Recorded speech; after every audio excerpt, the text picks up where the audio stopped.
Durante miles de años, la humanidad ha levantado monumentos para desafiar al tiempo. Pirámides, templos, murallas, construcciones capaces de sobrevivir a generaciones enteras. Pero hubo una que jamás dejó de despertar preguntas. La llamamos la Torre de Babel. Todos creemos conocer esta historia.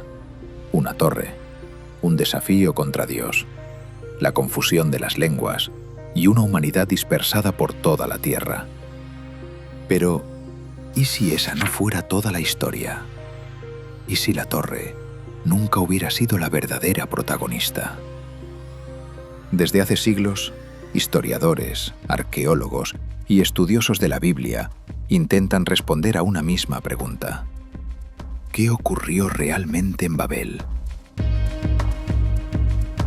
Porque detrás de aquellos pocos versículos del Génesis se esconde una historia mucho mayor de lo que la mayoría imagina.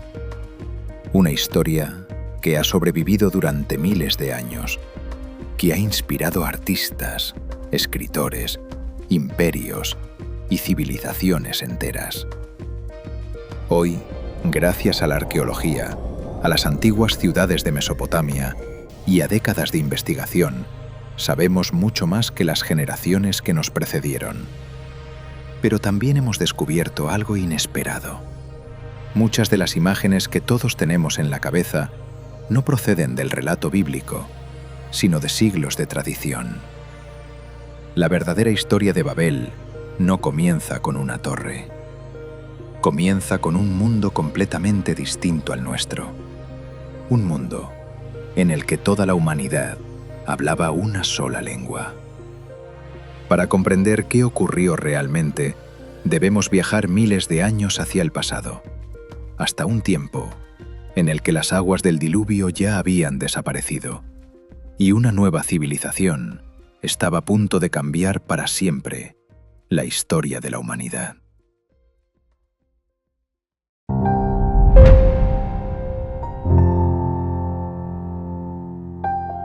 Las aguas del diluvio habían desaparecido. El mundo comenzaba de nuevo. Los campos volvían a cubrirse de vida, los ríos seguían su curso y la humanidad emprendía un nuevo comienzo. El Génesis relata que todos los pueblos descendían de una misma familia, la familia de Noé. Con el paso de los años, sus descendientes crecieron, formaron nuevas familias, levantaron los primeros asentamientos y poco a poco el mundo volvió a poblarse. Pero había algo que unía a todos aquellos hombres, algo que hoy resulta casi imposible de imaginar. Toda la humanidad hablaba una sola lengua. No era solo una forma de comunicarse, era una misma manera de entender el mundo, de compartir conocimientos, de trabajar juntos, de avanzar como un solo pueblo. Y fue entonces cuando comenzaron a caminar hacia el oriente. Atravesaron grandes llanuras, siguieron el curso de los ríos, hasta llegar a una vasta región, conocida en la Biblia como Sinar. Aquel lugar parecía tenerlo todo: agua, tierra fértil, barro en abundancia, espacio para crecer. Por primera vez, aquellas comunidades dejaron de pensar únicamente en sobrevivir. Comenzaron a pensar en permanecer, en construir, en levantar algo que perdurara mucho más allá de sus propias vidas. No buscaban un refugio temporal, querían fundar una ciudad, un lugar capaz de reunir a todo un pueblo, sin imaginar que aquella decisión daría origen a uno de los relatos más conocidos y más debatidos de toda la historia. Porque fue allí, en la inmensa llanura de Sinar, donde comenzó realmente la historia de Babel.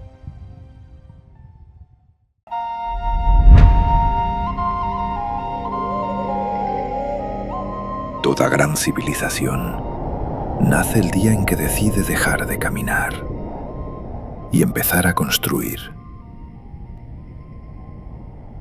Aquellos hombres habían encontrado una tierra fértil. Los ríos les daban agua La inmensa llanura les ofrecía espacio y el barro estaba por todas partes.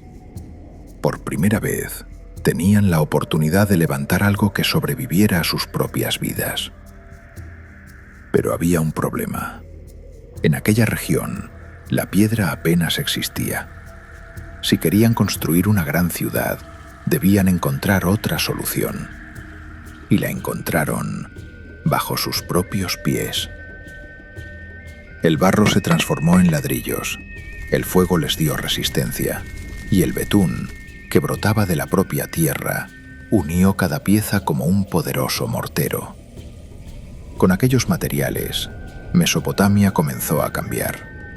Donde antes solo había barro, comenzaron a levantarse muros, calles, patios, almacenes, talleres, y poco a poco, una ciudad empezó a surgir en medio de la llanura. Pero levantar una ciudad no era suficiente. Sus habitantes querían algo más, algo que pudiera contemplarse desde muy lejos, algo que representara la fuerza, la unidad y la grandeza de todo un pueblo. Entonces pronunciaron unas palabras que han atravesado los siglos. Vamos, fabriquemos ladrillos y cozámoslos al fuego. Construyamos una ciudad y una torre cuya cima alcance el cielo. Durante generaciones, millones de personas imaginaron esas palabras de una única manera, como si aquellos hombres hubieran querido llegar físicamente al cielo. Pero, ¿era realmente esa su intención? Cuanto más han estudiado los arqueólogos la antigua Mesopotamia, más evidente resulta que aquellas palabras podrían significar algo muy distinto. Y para comprenderlo, primero debemos conocer una de las construcciones más extraordinarias del mundo antiguo.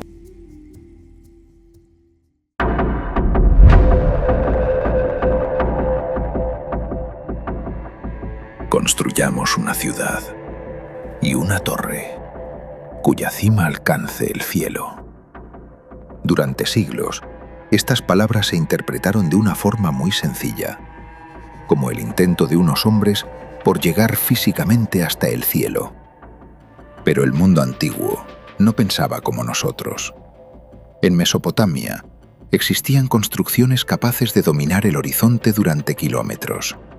No eran palacios, ni fortalezas, eran zigurats, gigantescas plataformas escalonadas levantadas con millones de ladrillos. Cada nivel elevaba un santuario hacia el lugar donde, según sus creencias, el cielo y la tierra podían encontrarse. Para aquellos pueblos, un zigurat no era una escalera para que los hombres subieran hasta los dioses. Era el lugar donde los dioses descendían para encontrarse con los hombres. Aquellas enormes construcciones representaban el corazón religioso de la ciudad, el símbolo de su poder, de su identidad y de su relación con lo divino. Siglos después, en la gran ciudad de Babilonia, se levantó el zigurat más famoso de todos. Su nombre era Etemenanki.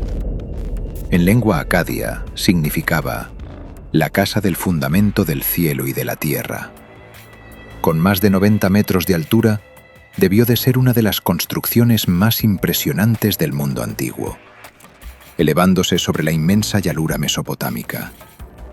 Hoy, muchos especialistas creen que este enorme zigurat pudo inspirar el recuerdo que, siglos después, dio origen al relato bíblico de Babel. La arqueología no puede demostrarlo con certeza, pero la semejanza resulta difícil de ignorar. Entonces, ¿querían realmente alcanzar el cielo? O quizá lo que pretendían era levantar un monumento tan extraordinario que simbolizara la unión entre la tierra y el mundo de los dioses. Porque si esa interpretación es correcta, la historia de Babel deja de ser el intento imposible de alcanzar el cielo y se convierte en algo mucho más profundo. En la historia de una humanidad convencida de que podía elevar su propia grandeza hasta el lugar reservado para lo divino.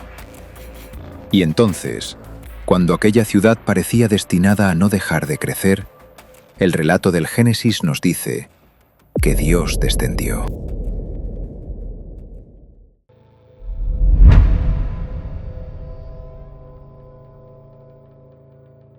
Y entonces, cuando aquella ciudad parecía destinada a no dejar de crecer, el relato del Génesis nos dice que Dios descendió. Y descendió el Señor para ver la ciudad y la torre que estaban construyendo los hijos de los hombres. No porque necesitara contemplarla desde cerca, sino porque el relato está a punto de cambiar para siempre. Hasta ese momento, todo parecía avanzar en una sola dirección, un solo pueblo, una sola lengua, un mismo propósito. Aquella era la fuerza de Babel y también el origen de su caída. Entonces, el Génesis pone en boca de Dios unas palabras sorprendentes. Este es solo el comienzo de sus obras. No era la ciudad, no eran los ladrillos, ni la torre. El centro del relato era la ambición que aquella construcción representaba. Y fue entonces cuando todo cambió. Según el relato bíblico, Dios confundió la lengua de los constructores. Las órdenes dejaron de entenderse, las conversaciones se interrumpieron, el trabajo se detuvo, y una ciudad que no dejaba de crecer quedó envuelta en el silencio. Aquella obra nunca llegó a terminarse. Poco después, los grupos comenzaron a separarse. Cada familia siguió un camino distinto, y la humanidad volvió a dispersarse. Por eso, aquel lugar recibió el nombre de Babel, porque allí, según el Génesis, las lenguas fueron confundidas, y desde allí, los pueblos se dispersaron por toda la tierra. Durante siglos, esta fue la única versión que conocimos. La historia permanecía escrita en las páginas de la Biblia. Pero miles de años después, algo volvió a despertar el interés por Babel.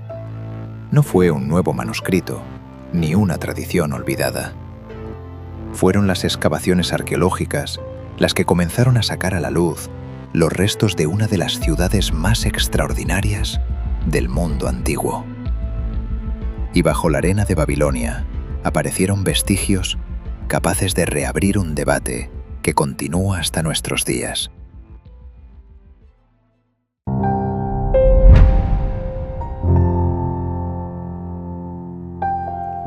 Durante siglos, Babel permaneció envuelta en el misterio. La historia seguía viva, pero la ciudad parecía haber desaparecido.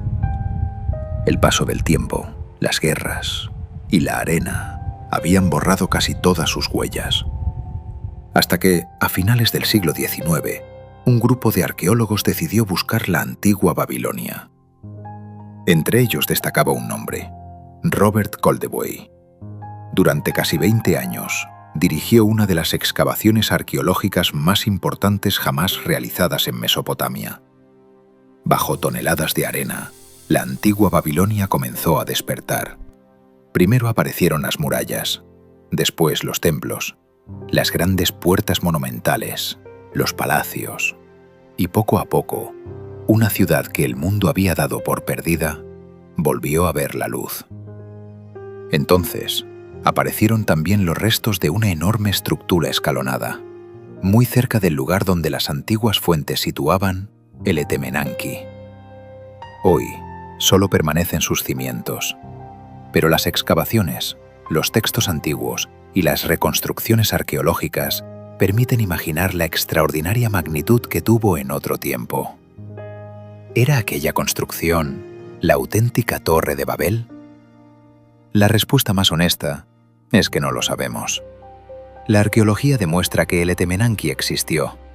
También demuestra que fue uno de los mayores zigurats del mundo antiguo, pero no puede afirmar con certeza que sea la misma torre descrita en el Génesis. Sin embargo, la coincidencia entre ambos relatos sigue despertando el interés de numerosos investigadores. Quizá el recuerdo de aquella inmensa construcción permaneció vivo durante generaciones, hasta transformarse en el relato que hoy conocemos. O quizá, la Torre de Babel nunca fue un edificio concreto, sino una historia inspirada por el mundo que rodeaba a aquellos primeros autores bíblicos. Es una pregunta que probablemente nunca tendrá una respuesta definitiva. La arqueología consiguió devolver Babilonia a la historia, pero el verdadero misterio de Babel todavía permanece.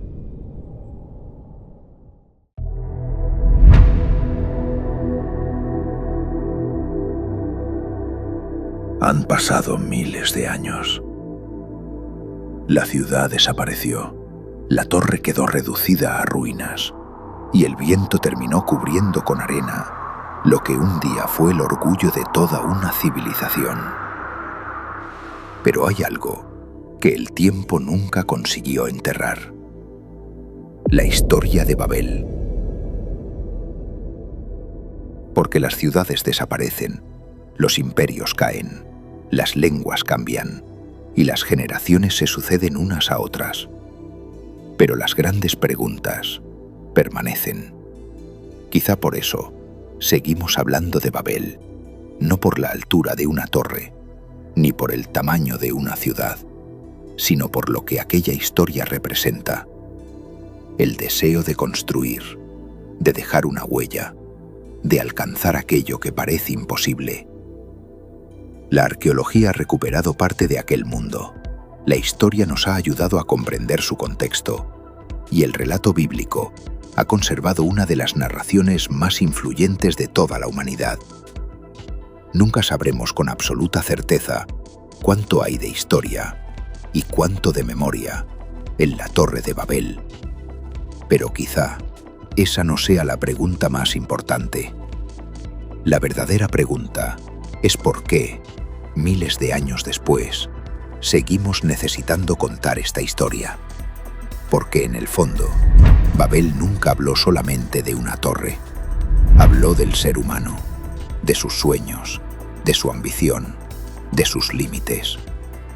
Y mientras existan hombres capaces de levantar nuevas ciudades, de perseguir nuevos horizontes y de creer que todo es posible, la historia de Babel seguirá teniendo algo que decirnos.